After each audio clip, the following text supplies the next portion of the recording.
अब हमने ये कहा कि efficient market hypothesis is basically refer to as the theory of efficient capital markets. तो अब अगर हमने ये कहा कि और हाइपोथेसिस था क्या कि आपके जो प्राइसेस ऑफ सिक्योरिटीज हैं इन फाइनेंशियल मार्केट्स वो फुली रिफ्लेक्ट कर रहे हैं ऑल द अवेलेबल इंफॉर्मेशन। अब हाइपोथेसिस की डेवलपमेंट और हाइपोथेसिस की फॉर्मुलेशन क्या थी, उसमें सबसे पहली चीज जो कंसिडर करने के लिए कि आपका रेट ऑफ रिटर्न किस तरीके से डेवलप हो रहा है या कैसे कैलकुलेट हो रहा है। तो हमने ये कहा था कि रेट ऑफ रिटर्न जो है वो from holding a security equals the sum of the capital gain और the change in the prices. ठीक है, और जो भी आपको उसमें कैश या जो भी आपका डिविडेंड की फॉर्म है वो आपको रिसीव हो रही होगी। इसका मतलब है कि आपका रेट ऑफ रिटर्न दो चीज़ों पर डिपेंडेंट होता है या दो चीज़ों की वजह से कैलकुलेट हो रहा होता है। एक तो ये कि जो आपके प्राइस का चेंज होता है उसका, जिसको हम कैपिटल गेन बोलते हैं, और दूसरा जो भी कैश पेमेंट्स आप रिसीव करते हो। और कैश पेमेंट्स आप किस फॉर्म में रिसीव कर रहे होते हो, इंटरेस्ट रेट जो कि बॉन्ड के केसेस में होता है, या फिर डिविडेंड जो कि स्टॉक के केसेस में, शेयर्स के केसेस में होता है। तो फिर इन दोनों चीज़ों को यूज करते हुए आप रेट ऑफ रिटर्न को कैलकुलेट करते हैं। तो अब आपका रेट ऑफ रिटर्न कैसे कैलकुलेट हो रहा है, price of the your stock at the current market at the current time minus at the previous. ठीक है, जहां से आपने स्टार्ट किया था, से for example a year before, तो जब आपने उस स्टॉक को या शेयर को परचेज किया था उसकी प्राइस, और उस वो प्राइस जो कि उसकी आज की प्राइस है, plus see the capital cash payments you have received on your stock और द शेयर्स और द बॉन्ड्स, जो भी आपने इंटरेस्ट पेमेंट्स या फिर कैश डिविडेंड्स रिसीव किए हैं अपनी इन्वेस्टमेंट पर, उसको सी से रिप्रेजेंट किया। And we have divided it by the initial और द बेस प्राइस, ठीक है, जिस पर के हमने उसको परचेज किया था। तो आपका rate of return of the security जो है वो किस पे डिपेंड कर रहा होगा, price of the security at the end of the holding period minus price of the security at the beginning of the holding period plus the cash payments made in the period from the start of the holding period till the end of the holding period divided by the price of the security at the beginning of the holding period। इस तरीके से आपका जो है rate of return calculate हो रहा है। Now look at the expectation of this return at the time t। जब हमने ये कहा कि हमारे पास इस गिवन जो इक्वेशन है जो कि हमने रेट ऑफ रिटर्न के लिए कैलकुलेट की थी, तो हमें उसमें प्राइस जो है at the beginning of the holding period known है कि हमने किस प्राइस पे जो है वो इन्वेस्टमेंट की है या शेयर को परचेज किया। उसके बाद हमें सी और द कैश पेमेंट्स कंफर्म है कि हमारे पास, हमें आइडिया है कि हमें क्या इंटरेस्ट जो है उस पर रिसीव हो रहा होगा। अब हमें जो एक फैक्टर जो कि इस इक्वेशन में हमारे पास नोन नहीं है वो है हमारा price at the end of the holding period. It's mean कि जो प्राइस हमें at the end of the holding period receive हो रही होगी हमारी इन्वेस्टमेंट के लिए, हमारे पास सिर्फ उसकी वैल्यू गिवन नहीं है। अब हमने ये कहा कि एफिशिएंट कैपिटल मार्केट्स क्या है, जो प्राइसेस के चेंज को, प्राइसेस में को शेयर आपके स्टॉक के प्राइसेस में रिफ्लेक्ट कर रही हूँ all the possible available information की एग्जिस्टेंस को। अब हमने उसी को ही फर्दर एक्सप्लेन करना शुरू किया कि उसकी बेस कहाँ से स्टार्ट हुई थी, कि हमने कहा कि रेट ऑफ रिटर्न जो है वो बेसिकली आपकी कैपिटल मार्केट में एक इम्पॉर्टेंट जो है एग्जिस्ट उसकी इम्पोर्टेंस है। अब हमने उसकी इम्पोर्टेंस से नेक्स्ट स्टेप पे मूव हुए, तो हमने कहा कि रेट ऑफ रिटर्न के लिए हमें कौन कौन सी चीज़ें कैलकुलेट करनी और यूज़ करनी पड़ती हैं, कि हमने कहा कि जो अब हमारे पास प्राइसेस होंगी स्टॉक की, स्टार्ट में, एंड पे, और कैश पेमेंट्स आ रही है। अब हमें उनमें से कौन सी एक चीज़ है जो हमारे पास अवेलेबल नहीं होती, तो वो हमारे पास जो कमिंग प्राइस होगी या वो प्राइस जो हमें at the end of our investment receive हो रही होगी, हमें हमारे रेट ऑफ रिटर्न में सिर्फ एक वो पर्टिकुलर इंग्रेडिएंट या वैल्यू है जो कि हमारे पास अवेलेबल नहीं है।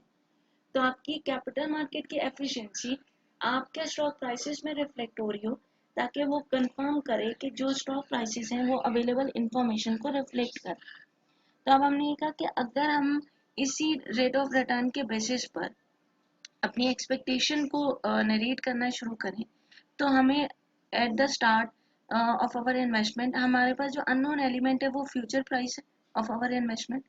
अब हमने कहा जो फ्यूचर प्राइस की एक्सपेक्टेशन है that will be the expected price. क्योंकि एक्सपेक्टेड प्राइस है ना कि हमारा ज़हन में है कि हमारे पास के expected price of our particular investment will be this, तो हमने उसकी एक्सपेक्टेशन की बेस पर अपना रेट ऑफ रिटर्न जो है वो फॉर्मुलेट किया। दोबारा से इसको रिकॉल करते हैं कि हमारे पास ये तमाम इंफॉर्मेशन जो है अवेलेबल है, और एक सिर्फ ये वाला पॉइंट है जो हमारे पास अवेलेबल नहीं है। अब हमने इसकी वैल्यू को कैलकुलेट करने या उसको यूज करने के लिए हमने कहा कि प्राइस जो है जो हमें at the end of the investment period में मिलेगी, that will be the expected price. और जब हमने कहा कि एक्सपेक्टेड प्राइस होगी, तो उस एक्सपेक्टेड प्राइस के बेसिस पर हम रिटर्न को भी एक्सपेक्टेड रेट ऑफ रिटर्न जो है वो जनरेट करेंगे। तो फिर हमने ये कहा कि जो रेट ऑफ रिटर्न हम पहले इक्वेशन को डेवलप कर रहे थे, अब हमने उसको किस में कन्वर्ट कर लिया, एक्सपेक्टेड रेट ऑफ रिटर्न में। और expected rate of return will be equal to expected price at the end of the holding period minus price at the start of the holding period plus cash payments divided by the price at the start of the holding period. अब हमने कहा जो efficient market hypothesis है, it says that expectations are equal to the optimal forecast.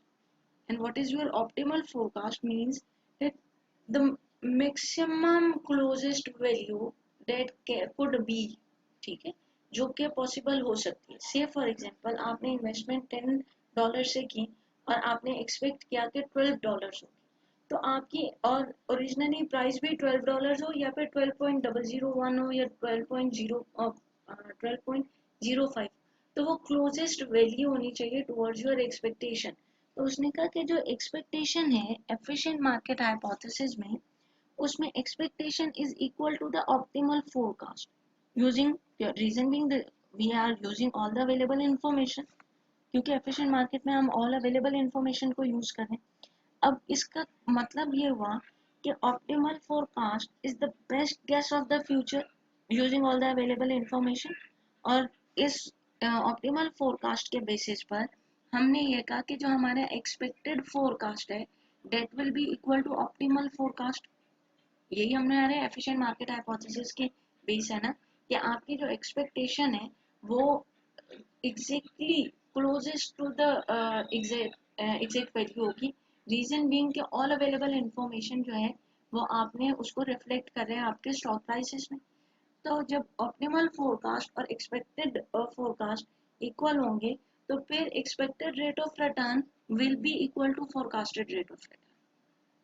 ठीक है, अब हमने start किया था रेट ऑफ रिटर्न से, सिंपल से उसको हमने कन्वर्ट किया एक्सपेक्टेड रेट ऑफ रिटर्न में, और अब हमने एक्सपेक्टेड रेट ऑफ रिटर्न को फोरकास्टेड रेट ऑफ रिटर्न में कन्वर्ट कर दिया।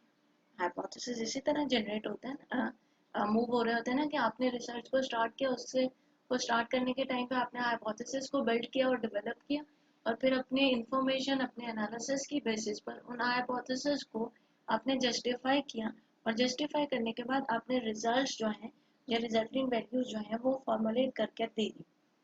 अब हमारे पास नेक्स्ट स्टेप क्या आ गया कि हमारा expected return is equal to the forecasted return.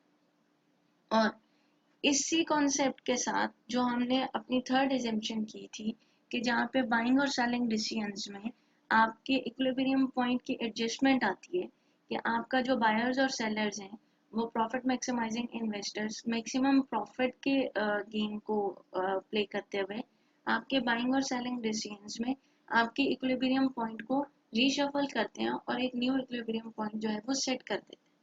तो उसी assumption को कैरी करते हुए आपके एफिशिएंट मार्केट हाइपोथेसिस ने कहा कि keeping the concept of equilibrium in consideration, हमारा जो एक्सपेक्टेड रेट ऑफ रिटर्न जिसको हमने फोरकास्टेड रेट ऑफ रिटर्न कहा था will be equal to the equilibrium rate of return.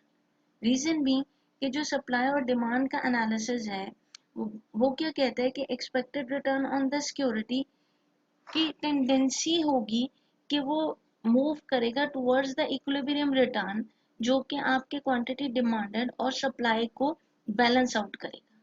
ठीक है, एक्सपेक्टेड रेट ऑफ रिटर्न आपके इक्विलिब्रियम में आपके क्वांटिटी डिमांड और सप्लाई को इस तरीके से एडजस्ट करेगा कि आपका expected rate of return will be closer to the forecasted and forecasted will be the equilibrium. ठीक, तो अब अवेलेबल इंफॉर्मेशन ने आपको कहाँ से स्टार्ट करते करते उस पॉइंट पर ले गया जहाँ पर आपकी रिजल्टेंट वैल्यू जो है वो जनरेट हो रही होगी। और अब हमने उस रिजल्टेंट वैल्यू को कहा कि जो हमारा एक्सपेक्टेड रेट ऑफ रिटर्न है that will be equal to the equilibrium rate of return। और फिर इक्विलिब्रियम रेट ऑफ रिटर्न जो है वो फोरकास्टेड रेट ऑफ रिटर्न भी हुआ। आपका forecasted rate of return expected return भी हुआ और एक्सपेक्टेड रिटर्न जो है वो इक्विलिब्रियम रिटर्न भी। तो इसका मतलब है that the now the resultant equation क्या बता रही है हमें कि करंट प्राइसेस जो है फाइनेंशियल मार्केट में वो इस तरीके से सेटल्ड होंगी कि आपके optimal forecast of a securities return using all available information equals the securities equilibrium return। ठीक है कि आपके ऑप्टिमल जो फोरकास्टिंग थी रिटर्न की वो इस तरीके से एडजस्ट करेगी कि आपके इक्विलिब्रियम रेट रिटर्न के साथ इक्वेट कर जाएगी। तो आपके जो सिक्योरिटी प्राइसेस हैं वो फुली रिफ्लेक्ट कर रहे होंगे all available information in the efficient capital market. अब हमने कहा कि इस उसी को फर्दर एक्सप्लेन कर दिया कि आपका फोरकास्टेड जो है वो इक्विलिब्रियम रिटर्न के इक्वल हुआ और इस तरीके से सिक्योरिटी प्राइसेस जो है वो फुली रिफ्लेक्ट कर रहे हैं आपके तमाम अवेलेबल इंफॉर्मेशन को एफिशिएंट मार्केट में एग्जिस्टेंस की कंफर्मेशन देते हैं। अब हम एफिशिएंट मार्केट हाइपोथेसिस के बेसिस पर एक एग्जांपल और न्यूमेरिकल को सॉल्व करते हैं so that we can have the better understanding कि हमारा एफिशिएंट मार्केट जो कैपिटल मार्केट है वो किस तरीके से वर्कआउट कर रही होती है। Suppose that a share of Microsoft had a closing price yesterday of $90, but new information was announced after the market closed that caused a revision in the forecast of the price for the next year to go to $120. If the annual equilibrium return on Microsoft is 15%, what does the efficient market hypothesis indicate the price will go to today when the market opens? ठीक है, and इसके साथ हमने assumption क्या ली that we are that the Microsoft is not paying any dividend. So being the investor, we are not receiving any dividend on the Microsoft shares. अब हमारे पास information क्या available है कि हमारी जो प्राइस है जो इसको हम मतलब प्रीवियस जो प्राइस है वो कंसिडर कर रहे हैं दैट इज द $90।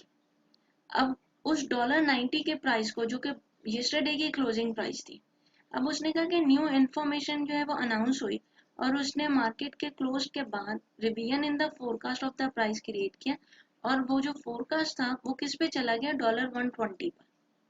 ठीक, और annual equilibrium return on Microsoft is 15%। आपका एनुअल इक्विलिब्रियम रिटर्न जो है वो 15%। अब हमने कहा था कि हमारे पास रेट ऑफ रिटर्न जो है वो इक्वेट करता है हमारे जो रिटर्न प्राइस होता है eight the end of the holding period minus at the price at the start of the holding period plus cash payments divided by price at the start of the holding period. अब हमने कहा कि जो rate of return है वही expected rate of return है और वही फोरकास्टेड रेट ऑफ रिटर्न है and that is also equal to the equilibrium rate of return. तो अब इस वाले क्वेश्चन में हमें गिवन क्या है annual equilibrium return on Microsoft is 15%। It means that the forecasted rate of return और the equilibrium rate of return is equal to 15%। तो optimal forecast of the return is 15% which is equal to 0.15 and also the equilibrium return is also equal to 15% which is 0.15। अब next पे क्या आया कि हमने कहा कि optimal forecast of price for the next year is $120। यही हुआ था ना कि रिवीजन हुआ in the forecast of the price for the next year to go to $120। ठीक, अब उसने कहा कि फोरकास्टेड प्राइस जो है वो $120 पे चली गई है, तो आप कैलकुलेट करके बताएं कि प्राइस फॉर टुडे क्या होगी। आपकी प्रीवियस प्राइस थी 104 की, न्यू प्राइस जा रही है 120 पर, तो कहते हैं जब मार्केट ओपन हो रही होगी तो प्राइस क्या होगी आपके पास। और उस केस में जबकि आपकी जो फर्म है या जो इन्वेस्टमेंट है वो आपको कोई भी कैश पेमेंट नहीं दे रही, तो आपके पास कैश पेमेंट्स तो जीरो हो गई जबकि आपकी price for today after opening the market is unknown. तो हमने इन तमाम गिवन वैल्यूज को जो हमारे पास अवेलेबल है उनको हमने इस वाले इक्वेशन में प्लेस कर दिया। अब हमने क्या किया, हमने कहा कि फोरकास्टेड रिटर्न को ही हमने प्रीवियस इक्वेशन में इक्वेट किया था कि हमारे पास forecasted rate of return is equal to equilibrium rate of return. तो उसी के बेसिस पर हमने इस इक्वेशन में इक्विलिब्रियम रेट ऑफ रिटर्न को फोरकास्टेड रेट ऑफ रिटर्न के साथ रिप्लेस किया और 0.5 को इस इक्वेशन में प्लेस कर दिया। उसके बाद हमने कहा कि जब हमारे पास जो at the end of the holding period या जो फोरकास्टेड प्राइस है that is $120 minus what is the price at the start, वो हमारे पास अननोन है, plus the cash payments which are equal to 0 divided by the price that is unknown. ठीक है, हमारा स्टार्ट में जो आज की डेट प्राइस है वो हमें अननोन है। हमने इस इक्वेशन को सॉल्व करना शुरू किया, we are place PT on the other side, और उसके बाद हमने इक्वेशन को सॉल्व किया तो हमारे पास रिजल्टेंट प्राइस जो कि आज की मार्केट के ओपन होने पर होगी वो होगी $104.35। तो अब हमने क्या किया, हमारे पास जो भी अवेलेबल इंफॉर्मेशन थी उसके बेसिस पर हमने एक न्यू प्राइस जो है जो कि होनी है आज की मार्केट ओपन होने के टाइम पे, हमने उसको फोरकास्ट कर लिया। और हमारी जो फोरकास्टेड प्राइस है will be closest to the expected price, और एक्सपेक्टेड प्राइस जो है वो हमारी उस प्राइस के क्लोज होनी चाहिए जो इन एक्चुअल हमारी मार्केट में एग्जिस्ट करेगी। ठीक है, तो हमारे पास जहाँ से हमने इक्वेशन को रिवर्स करना शुरू कर दें कि equilibrium return will be equal to forecasted return, और इसी तरह हमारी फोरकास्टेड प्राइस जो है वो इक्विलिब्रियम प्राइस के इक्वल हो रही होगी, और फोरकास्टेड प्राइस जो है वो एक्सपेक्टेड प्राइस के इक्वल हो रही है, और expected price will be equal to the actual price which we are going to have on the start of the day. तो इस तरह से हमने इस क्वेश्चन में अवेलेबल इंफॉर्मेशन की बेसिस पर अपने प्राइस के एक्सपेक्टेशन को बिल्ड किया, और उस एक्सपेक्टेशन के बेसिस पर हम क्लोज मूव हुए जो कि ओरिजिनली हमारी प्राइस जो है मार्केट में प्रिवेल कर रही होगी। तो बेसिकली आपके एफिशिएंट मार्केट हाइपोथेसिस जो है वो एफिशिएंट कैपिटल मार्केट की एग्जिस्टेंस की तरफ मूव करते हैं, और वो कहते हैं कि ऑल अवेलेबल इंफॉर्मेशन जो है वो आपके शेयर प्राइसेस में रिफ्लेक्ट हो रही होनी चाहिए। This is what we say about the efficient capital markets and the efficient market hypothesis. Go through this concept in detail, and we will have discussion on this in our online session. Thank you.